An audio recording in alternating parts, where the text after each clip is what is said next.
Hello there, Calling Up Community. I'm Claudia Alick, and today I will be sharing with you the details of the Access Check-In.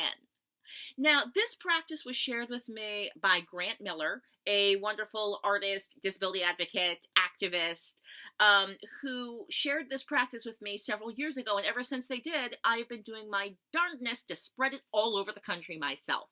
Also want to give a shout out to August Schulenburg from the Theater Communications Group, who helped me to craft some of the language I will be using to describe this practice to you. So, the accessibility check-in. The accessibility check-in disrupts ableism in meeting culture. The majority of meeting systems, structures, and cultural norms, they are centered around the needs of the abled. So as a result, people with disabilities, they're sometimes prevented from fully participating, or they have to take on the additional labor of informing the space about their needs when there has been no time scheduled to actually help that to happen, or invitation created to make that happen. An accessibility check-in provides an opportunity at the beginning of a gathering for every participant to share what they need in order to bring their whole selves to the process. And these check-ins, they play an important role in developing accessible workspaces, establishing a culture of inclusion, as well as fully supporting all the individual participants. It's important to remember that this is for everybody.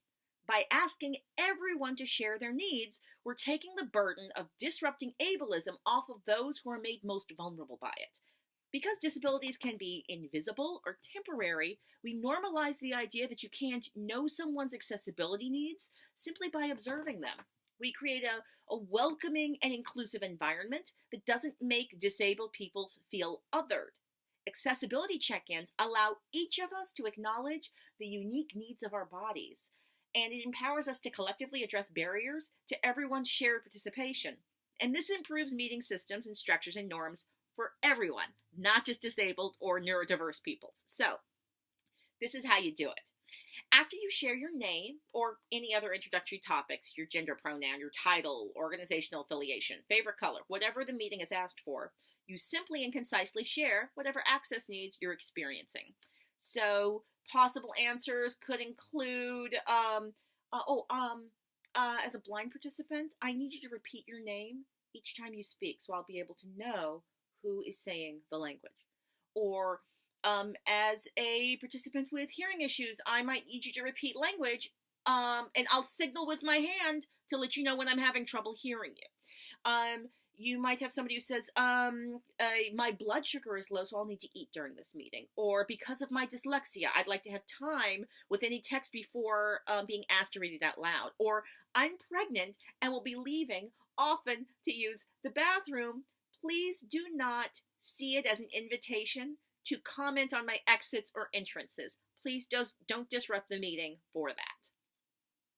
Now, the deal with the access check-in is you only share what you feel comfortable disclosing. We all have access needs, even if we're not used to identifying them.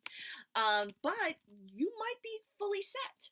And then all you need to say is, all my access needs are met at this time.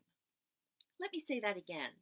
All my access needs are met at this time. So that sentence affirms what's working in the space, as well as equalizing power between all of the participants. Be aware that the stakes of sharing needs are different for each of us, so you need to resist the urge to make jokes or about your own needs or those of others. It's not that you don't have access needs. It's that all of your access needs are met at this time.